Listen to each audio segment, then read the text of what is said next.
കിരീടത്തിൻ്റെ producer എന്നുള്ള രീതിയിൽ ആ ഒരു മാർക്കറ്റിൽ ആ കല്ലിൽ അങ്ങനെ ഇരിക്കുന്നുണ്ടല്ലോ, ആ ഒരു സീനൊക്കെ എങ്ങനെയായിരുന്നു അതൊക്കെ?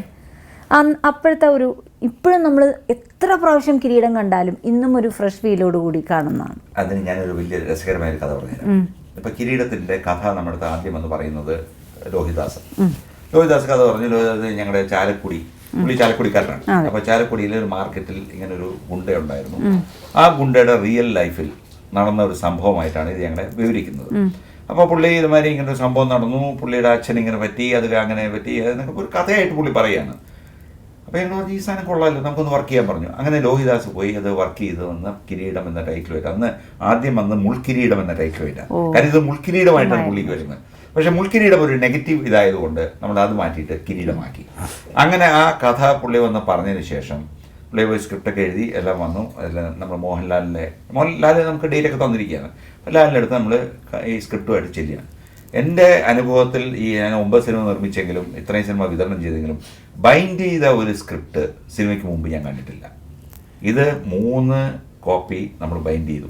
ഒന്ന് സിബി മലയിലിന് കൊടുത്തു, ഒന്ന് പ്രൊഡ്യൂസർ ലെവലിൽ ഞാനും ഉണ്ണിയും വെച്ചു, മൂന്നാമത്തത് മോഹൻലാലിൻ്റെ കയ്യിൽ പറഞ്ഞ് ഞങ്ങൾ കൊടുത്തു. അപ്പോൾ ലാൽ ഇത് വായിച്ച് വീട്ടിലിരിക്കുന്ന സമയത്ത് ഒരു ദിവസം ഞങ്ങളോട് ചെല്ലുകയാണ് ലാലിൻ്റെ അടുത്ത് സ്ക്രിപ്റ്റ് വായിക്കാനായിട്ട്. അന്ന് ലാൽ ഇവിടെ താമസിക്കുന്ന ട്രിവാൻഡ്രത്താണ്, പൂജപ്പുരയിൽ താമസിക്കുന്നു. അപ്പോൾ ലാലിൻ്റെ വീട്ടിൽ ചെന്നു. ഈ കഥ മുഴുവൻ സ്ക്രിപ്റ്റ് അതേ മനോഹരമായിട്ട് ലോഹിദാസ് വായിക്കുന്നു. ഒരക്ഷരം പോലും ലാൽ ഇടയ്ക്ക് ഇൻ്റർവ്യൂ ചെയ്ത് പറഞ്ഞിട്ടില്ല. ലാൽ കഥ ഇങ്ങനെ കേൾക്കുന്നു. ഞാനെല്ലാം കേട്ടതിന് ശേഷം ഞങ്ങൾ ചോദിച്ചു. അപ്പം മുഖത്തൊരു അദ്ദേഹത്തിൻ്റെ ഒന്നും ഒരു റിയാക്ഷൻ ഇല്ല. അപ്പം ഞാൻ ഹാപ്പി ആയില്ലേ അങ്ങനെ ഇരുന്നപ്പോൾ ചോദിച്ചു, എന്താ ലാലിന് നിങ്ങൾക്ക് സജഷൻ ഉണ്ടോ എന്ന് ചോദിച്ചു. എനിക്കൊരു കാര്യമേ ഉള്ളൂ, ആരാണ് വില്ലൻ വേഷം ചെയ്യുമ്പോൾ പുള്ളിക്ക് അതിൽ, കാരണം പുള്ളിയുടെ ഈക്വൽ അല്ലെങ്കിൽ അതിന് മുകളിൽ നിൽക്കുന്ന ഒരു ക്യാരക്ടറാണ് വില്ലൻ. അപ്പോൾ ആ വില്ലൻ കഥാപാത്രം മോശമായി കഴിഞ്ഞാൽ ഈ ലാലിൻ്റെ ക്യാരക്ടർ എത്ര നന്നായാലും ശരി ചീറ്റിപ്പോകും. അപ്പോൾ അന്ന് ഞങ്ങൾ അതിനുവേണ്ടി അഡ്വാൻസ് വരെ കൊടുക്കാൻ റെഡിയാക്കി വെച്ചിരുന്നത് പ്രദീപ് ശക്തി എന്ന് പറഞ്ഞ പഴയൊരു നടനുണ്ടായിരുന്നു. ഓർമ്മയുണ്ടോ? പഴയ ചാമര ഒരു ഫുൾ കഷണ്ടിയായിട്ട് ഭയങ്കര വെകിളിയായിട്ടൊക്കെ നടക്കുന്ന ഒരു ക്യാരക്ടറാണ്. ആ ക്യാരക്ടറിനായാലും കറക്റ്റായിരുന്നു. അതുകൊണ്ട് നമ്മൾ പ്രദീപ് ശക്തിയുടെ പേര് പറഞ്ഞു സംസാരിച്ചു വിളിക്കാൻ ഇരിക്കുകയായിരുന്നു. അപ്പോൾ ലാലിന് സജഷൻ കൂടെ വേണമല്ലോ. അപ്പോൾ അങ്ങനെ ലാലിനോട് പറഞ്ഞതും ലാല് പറഞ്ഞു കറക്റ്റാണ്, അത് തന്നെയാണ്. അവിടെ വെച്ച് നമ്മുടെ കേസ് മടക്കി സംഗതി വീട്ടിൽ നിന്ന് ഇറങ്ങിയാണ്. കാരണം ലാലിന് വേറെ ഒന്നും പറയാനില്ല. അത്ര മനോഹരമായിട്ട് എഴുതി വെച്ചിരിക്കുന്ന സ്ക്രിപ്റ്റ് ലോഹിദാസിൻ്റെ one of the best scripts ആയിരുന്നു ഈ സാധനം. അപ്പം അങ്ങനെ ലാല് ഇത് കേട്ടിട്ട് ഇതിനകത്ത് പ്രത്യേകിച്ച് ലാല് പറയാനൊന്നുമില്ല. ആ ഒരു സമയത്താണ് ഞങ്ങൾ ഈ ഇദ്ദേഹത്തെ വിളിക്കുന്നു, നമ്മുടെ പ്രദീപ് ശക്തിയെ വിളിക്കുന്നു. വിളിച്ചപ്പോൾ അദ്ദേഹം ഡേറ്റ് തന്നു. അദ്ദേഹത്തിന് 25,000 എൻ്റെ ഓർമ്മ അഡ്വാൻസ് നമ്മൾ അയച്ചു കൊടുത്തു. അയാൾ വലിയ സ്റ്റാറായിട്ട് നിൽക്കുന്ന സമയമാണ്, തെലുങ്കിലും തമിഴിലൊക്കെ ഉണ്ട്. അയച്ചു കൊടുത്തതിന് ശേഷം നമ്മൾ ഷൂട്ടിങ്ങിൻ്റെ 2 ദിവസം മുമ്പ് വിളിക്കുമ്പോഴും ഇയാളുടെ വീട്ടിൽ നിന്ന് വൈഫ് പറയുന്നത്, അല്ല അങ്ങോട്ട് വരുന്നുണ്ടെന്ന് പറഞ്ഞു, പക്ഷേ വന്നില്ലേ എന്നൊക്കെയാണ് ചോദിക്കുന്നത്. ഇവിടെ വിജയവാഡ എവിടെ പോയിരിക്കുകയാണ്. ഇയാൾ വിളിച്ചിട്ട് വിജയവാഡയിലും കിട്ടുന്നില്ല, വീട്ടിലും കിട്ടുന്നില്ല, നമുക്ക് ഷൂട്ടിംഗ് തുടങ്ങാറായി. അങ്ങനെ തൊട്ട് തലേ ദിവസമാണ് ഇയാൾ വരില്ല എന്നൊരു തോന്നൽ നമുക്ക് മനസ്സിൽ വന്നു. അപ്പോൾ അന്നത്തെ കാലത്ത് മൊബൈലില്ല, വിളിച്ച എല്ലായിടത്തും നമ്പർ ഞാൻ വിളിക്കണമെങ്കിൽ അന്ന് STD പോലും ഇല്ല, ട്രങ്ക് ബുക്ക് ചെയ്ത് വേണം വിളിക്കാനായിട്ട്.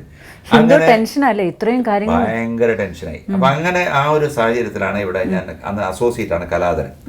അപ്പൊ കലാധരന്റെ മുറിയിലിരിക്കുമ്പോൾ കലാധരൻ ഒരു സജഷൻ എന്നോട് പറഞ്ഞു, അല്ല നമുക്കൊരു പണി ചെയ്തല്ലേ, എനിക്ക് ഒരാൾ പരിചയമുണ്ട്, ഞാൻ വേണമെങ്കിൽ അയാളെ വിളിക്കാം, നല്ല ഹൈറ്റ് ഉണ്ട്, നല്ല പേഴ്സണാലിറ്റിയാണ്, നമുക്ക് വേണമെങ്കിൽ ഒന്ന് കണ്ടു നോക്കാം, എന്നിട്ട് നമുക്ക് സിബി മലയിലെ അടുത്തൊക്കെ പറയുന്നത്. അങ്ങനെ പുള്ളി വരുന്നു. അതാണ് നമ്മുടെ സാക്ഷാൽ കീരിക്കട എന്ന്. പുള്ളി ശരിക്കും പേര് മോഹൻരാജ് എന്നാണ്. എൻഫോഴ്സ്മെന്റിൽ വർക്ക് ചെയ്യുന്ന ഒരാളാണ്. നല്ല മുടിയൊക്കെ ഉണ്ട് പുള്ളിക്ക്, നല്ല ഹൈറ്റ്. പുള്ളി വന്ന് കഴിഞ്ഞപ്പോൾ തന്നെ ഈ ഒറ്റ നോട്ടത്തിൽ ഇയാൾ ഓക്കെയാണെന്ന് നമുക്ക് തോന്നി. സിബി മലയിലേക്കാണെങ്കിൽ സിബി അപ്പം തന്നെ അപ്രൂവ് ചെയ്യുന്നു. അടുത്ത ദിവസം പുള്ളിയെ കൊണ്ട് മുട്ടയടിപ്പിച്ച് ഒരു സ്കാറൊക്കെ കൊടുത്ത് കീരിക്കാടൻ ജോസായിട്ട്. സത്യം പറഞ്ഞാൽ പുള്ളിയുടെ പേര് മോഹൻരാജ് എന്ന് നമുക്ക് വിശ്വസിക്കാൻ ബുദ്ധിമുട്ട്. കാര്യം ഒരു പ്രാവശ്യം പഴവങ്ങാടി വെച്ച ഞാൻ കാണുന്നു. അപ്പം മനസ്സിൽ രജിസ്റ്റർ ചെയ്ത പേര് കീരിക്കാടൻ ജോസാണ്. തൊഴുതിങ്ങനെ തിരിഞ്ഞപ്പോഴാണ് പുള്ളിക്കാരൻ ദൈവവിശ്വാസിയാണ്, അപ്പോഴാണ് പിന്നീട് നമ്മൾ എത്തിച്ചേരുന്ന ഒരു എവിടേക്കോ വായിച്ചും ഇന്റർവ്യൂസ് കണ്ടും പറഞ്ഞും അറിഞ്ഞുമൊക്കെ എല്ലാ വില്ലന്മാരും പേഴ്സണലി പാവമാണ്. ഇത് പൊതുവേ പറയുന്ന ഒരു കാര്യമാണ്. അപ്പൊ അതുകൊണ്ട് ഒരു വില്ലനായ കൊള്ളാം എന്നൊരു ആഗ്രഹം അതുകൊണ്ടുണ്ട്. അപ്പൊ നമ്മളെ ആ കാറ്റഗറിയിൽ പെടുത്തിക്കൊടുക്കില്ല. പക്ഷേ അതിനെ കൂടെ ചിലപ്പോൾ വേറെ സാധനം കൂടെ പറയാറുണ്ട്, ചിലർ മണ്ടന്മാരാന്നും കൂടെ പറയാറുണ്ട്. അത് ആരെ ഉദ്ദേശിച്ചതെന്ന് എനിക്കറിയാം.